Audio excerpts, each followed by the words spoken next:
مقدس یوحنا کی انجیل، اس کا 21واں باب، پہلی آیت سے لے کر 14ویں آیت تک۔ بعد ازاں یسوع نے پھر اپنے آپ کو تباریہ کی جھیل کے کنارے شاگردوں پر ظاہر کیا، اور اس طرح ظاہر کیا: شمعون پطرس اور توما عرف دیدیمس اور کانۂ جلیل کا نتنائیل اور زبدی کے بیٹے اور اس کے 2 اور شاگرد اکٹھے تھے۔ شمعون پطرس نے ان سے کہا کہ میں مچھلی کے شکار کو جاتا ہوں۔ انہوں نے اس سے کہا، ہم بھی تیرے ساتھ چلتے ہیں۔ پس وہ نکل کر کشتی پر چڑھے، مگر اس رات کچھ نہ پکڑا۔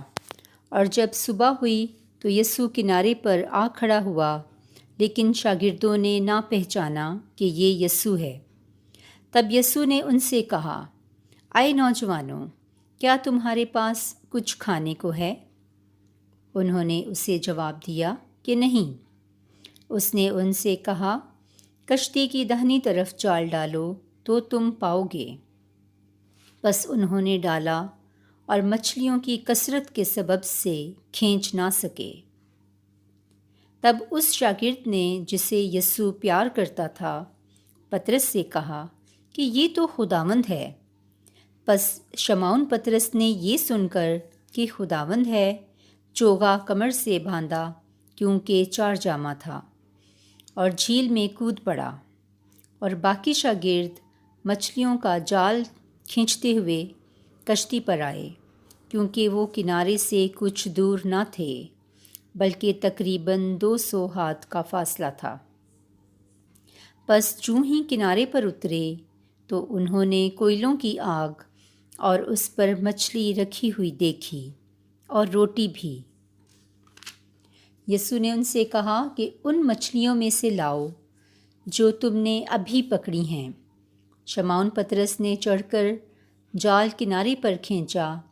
یہ 153 بڑی مچھلیوں سے بھرا ہوا تھا، مگر باوجود اس کے کہ اتنی تھیں جال نہ پھٹا۔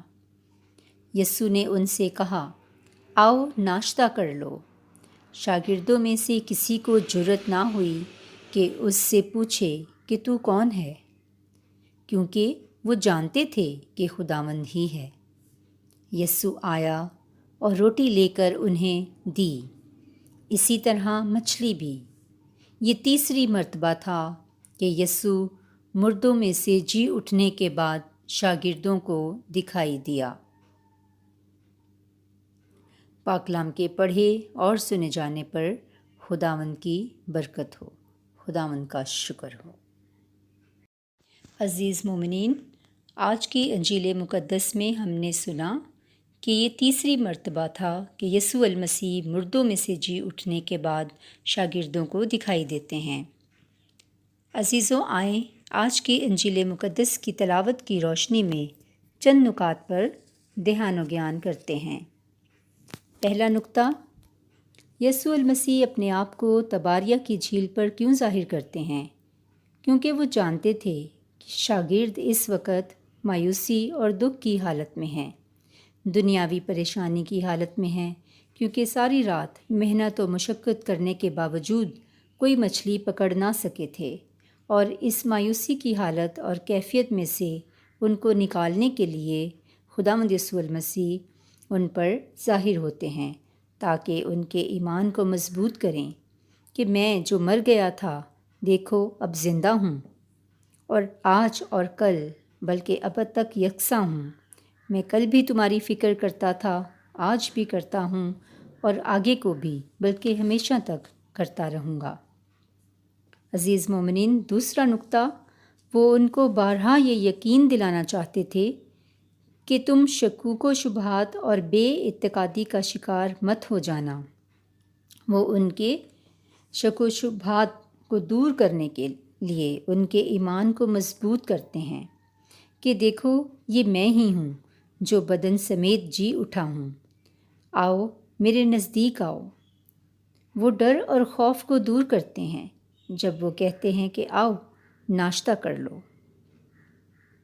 نیز ان کے شک اور بے اعتقادی کا خاتمہ کرنے کے لیے ان پر ظاہر ہوتے ہیں، کیونکہ لکھا ہے کہ شک کرنے والا گھاس کے پھول کی مانند ہے جو جلد مرجھا جاتا ہے اور اس کو خداوند کی طرف سے کچھ نہ ملے گا۔ عزیز مومنین، تیسرا نقطہ، پہلا پطرس 5 باب اس کی 7ویں آیت، اور اپنی ساری فکر اس پر ڈال دو کیونکہ اس کو تمہاری فکر ہے۔ آمین۔ عزیز مومنین، فکر و تردد کر کے ہم اپنے سر کا ایک بال بھی کالا یا سفید نہیں کر سکتے۔ یہ یقین رکھیں کہ خداوند سب کچھ مہیا کر سکتا ہے، کیونکہ اس کو ہماری فکر ہے کہ ہم کیا کھائیں گے یا کیا پئیں گے، بلکہ لکھا ہے کہ پہلے ڈھونڈو تم اس کی راست بازی، تو یہ ساری چیزیں بھی تم کو ملتی جائیں گی، کیونکہ ان دنیاوی چیزوں کی فکر و تردد میں تو غیر اقوام رہتی ہیں، بلکہ وہ ہم سے یہ کہتا ہے کہ ہم اس کی پہچان اور اس کے مکاشفہ کی گہرائی میں آگے بڑھتے جائیں۔ وہ ہمیں پیار و محبت اور مل جل کر رہنے کا حکم دیتا ہے تاکہ اس سے سب جانیں کہ ہم اس کے شاگرد ہیں۔ عزیز مومنین، اگر شاگرد یسوع المسیح کی بات پر دھیان نہ دیتے اور اس بات پر عمل نہ کرتے تو یقیناً وہ اتنی بڑی تعداد میں مچھلیاں نہ پکڑ سکتے تھے۔ ان کا یہ عمل ہمارے لیے بھی قابل تقلید اور باعث نمونہ ہے۔ عزیزو، بات ماننے اور عمل کرنے میں ہی برکت ہے۔ سستی اور بے اعتقادی اور کاہلی بے برکتی کو لاتی ہے۔ آج میرے لیے اور آپ کے لیے آج کی انجیل جلیل میں سے یہی سبق اور پیغام ہے کہ جی اٹھے مسیحا کی تعلیمات اور حکموں پر نہ صرف خود عمل کریں بلکہ دوسروں کے لیے بھی باعث نمونہ بنیں۔ خداوند ہم سب کو ایسا کرنے کی توفیق عطا فرمائے۔ آمین۔